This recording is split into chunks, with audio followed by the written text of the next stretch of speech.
Have you ever had this feeling?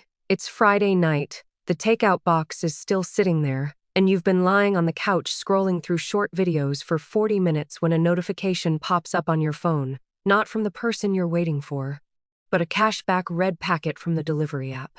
You suddenly realize you haven't opened a single dating app in 3 weeks. It's not because you swore off dating, it's just you forgot. Then you start to doubt yourself. Am I abnormal? Am I missing out on something? Don't rush to answer just yet, because the group I'm going to talk about today, psychological research suggests, might be the most self-aware people you know. Professor Bella DePaulo of the University of California, Santa Barbara, has spent 20 years studying a severely misunderstood group.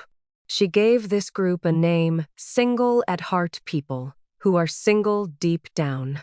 They aren't temporarily single, nor are they recovering from a recent breakup. Rather, they are people who have actively chosen to stop pursuing romance. Her research found that approximately 25% of single adults have no active interest in entering a romantic relationship, not 5%, not 10%.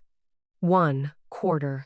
These people aren't socially anxious, they don't have avoidant personalities, and they haven't been so deeply hurt that they've closed their hearts to love.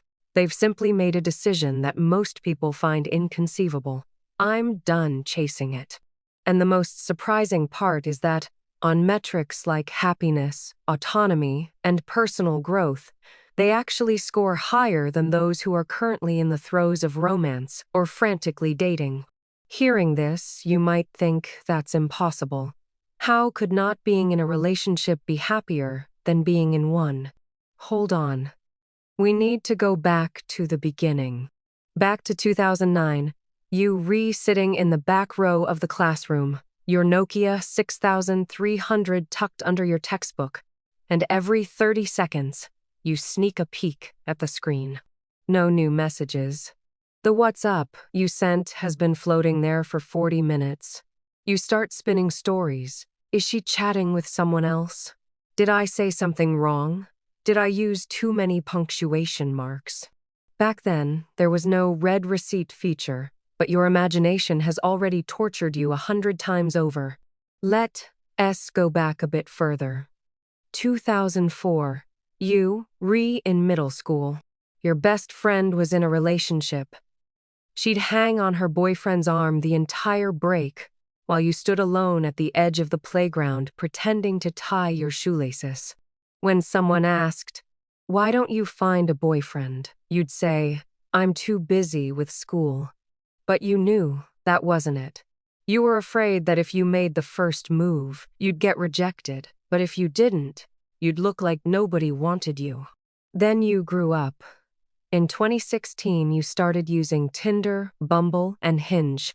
Every day, you repeated the same routine, swiping left and right, matching, opening with, "Hey, how's it going?"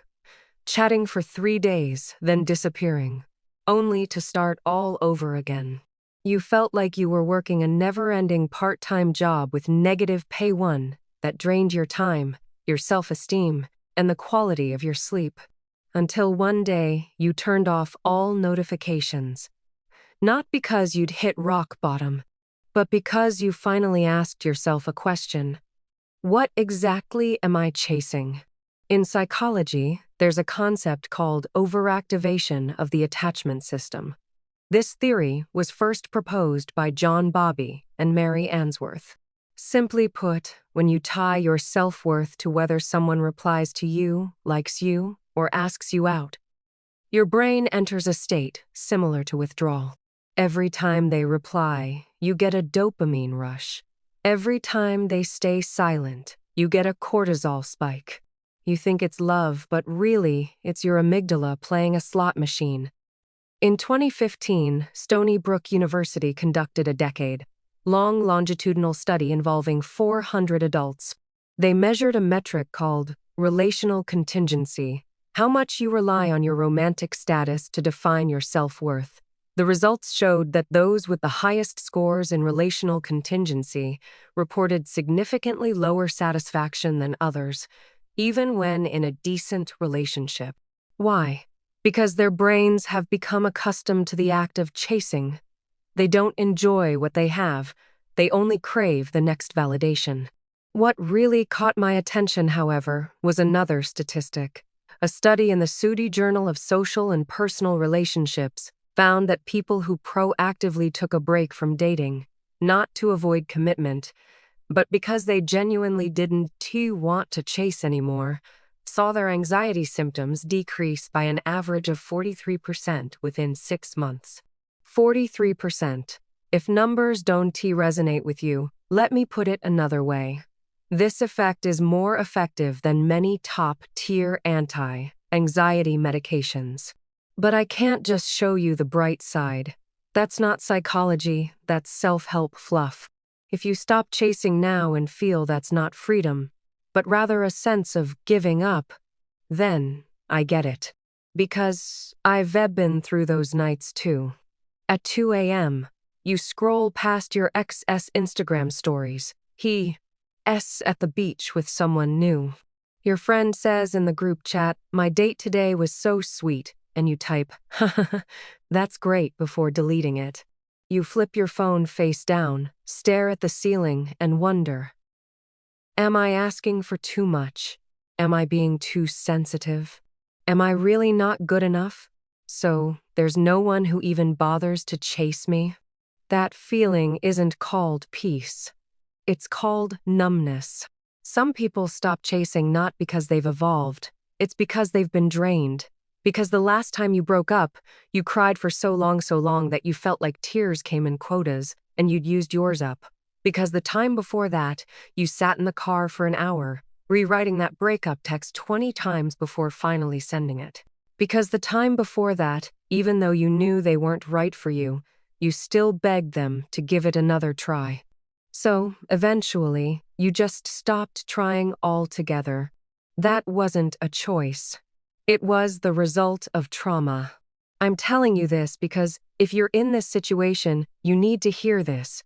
Your exhaustion isn't your fault. It's your nervous system telling you to pause. Not stop, but pause. Now, let's rethink what it means to stop chasing. Murray Bowen, a family systems theorist, introduced a concept called self-differentiation. It sounds academic, but the idea is simple. You don't lose yourself when you're close to someone, and you don't lose yourself when you're alone. Most people can't do this. Most people are, I can't live without you in a relationship, and I'm not worthy of love after a breakup. These two states are actually two sides of the same coin. Both involve basing your self-worth on someone else. Those who stop chasing, however, are precisely the ones who have been forced or have chosen to learn differentiation. How did they learn it? Not through happy relationships, through failed ones. Through those relationships where I gave too much, kept too little, and ended up with nothing. Every disappointment is a data collection point. Once they've gathered enough data, they reach a conclusion. My emotional energy is limited. I will no longer invest in people who make me anxious. This isn't avoidance. It's asset allocation. And there's a very counterintuitive phenomenon when you stop chasing. You actually become more attractive. It's not because you're playing hard to get, but because your state of mind has changed. You're no longer checking in, hounding them, or sending long, emotional messages in the middle of the night. You sleep when you should sleep and work when you should work. That tense "I need you" vibe has vanished, replaced by a relaxed sense of I'm whole whether I'm by your side or not.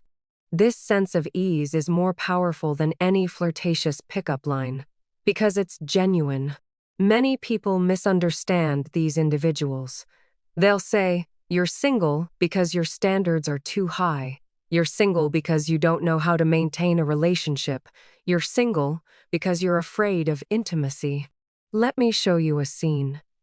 The movie France's Ha Ha from 2012. In black and white, Greta Gerwig is running through the streets of New York when she suddenly stops.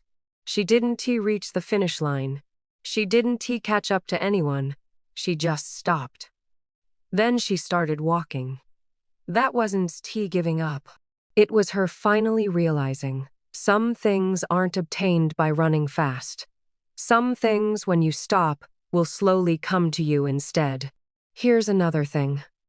Have you noticed that the most anxiety-inducing relationships often start with chasing? You chase him down, then spend 2 years terrified of losing him.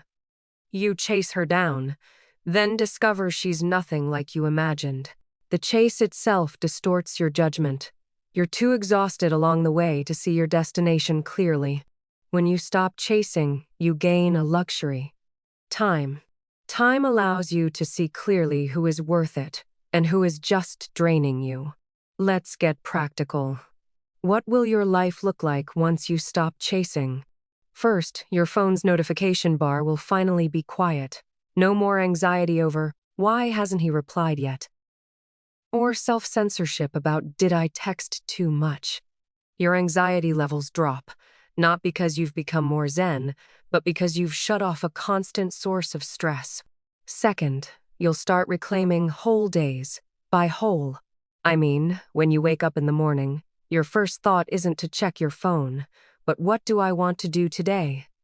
You go for a run, read a book, learn a useless skill, or grab lunch with an old friend. You do these things not to improve yourself to be worthy of someone, but simply because you want to experience them. Third, your social circle will be reshuffled. The friends who only disappeared when you were in a relationship will gradually fade away, while those who are truly connected to you will stay. You'll discover that the support you get from friendships and family is far more stable than that fickle, on-again, off-again ambiguity. Fourth, and most crucially, if you do enter another relationship in the future, you'll enter it out of choice, not out of need. The difference between these two is the dividing line between a healthy relationship and an unhealthy one. I know, by now, a name might already be popping into your mind. Someone who always just smiles and stays silent when you ask, "Why are you still single?" Someone who, after a breakup, didn't rush into a new relationship like before, but instead vanished for over half a year, only to reappear as a completely different person. Or maybe it's you. If you've thought of someone, send them this video. No need to say anything else. Just send it. They'll understand. Because these people are so easily misunderstood. Society is always telling them, you're not normal, you should want love, you should be chasing it. If you stop, you're admitting defeat. But they aren't admitting defeat. They're the only ones who've seen through the true nature of the chasing game. The essence of that game is this. It makes you feel like you're never good enough, always falling short, always needing to do something more to be loved. And they've decided not to play it anymore. Finally, I want to share a quiet truth with you. In psychology, there's a concept called emotional maturity. It doesn't mean you become cold-hearted, nor does it mean you learn not to care. The hallmark of emotional maturity is this.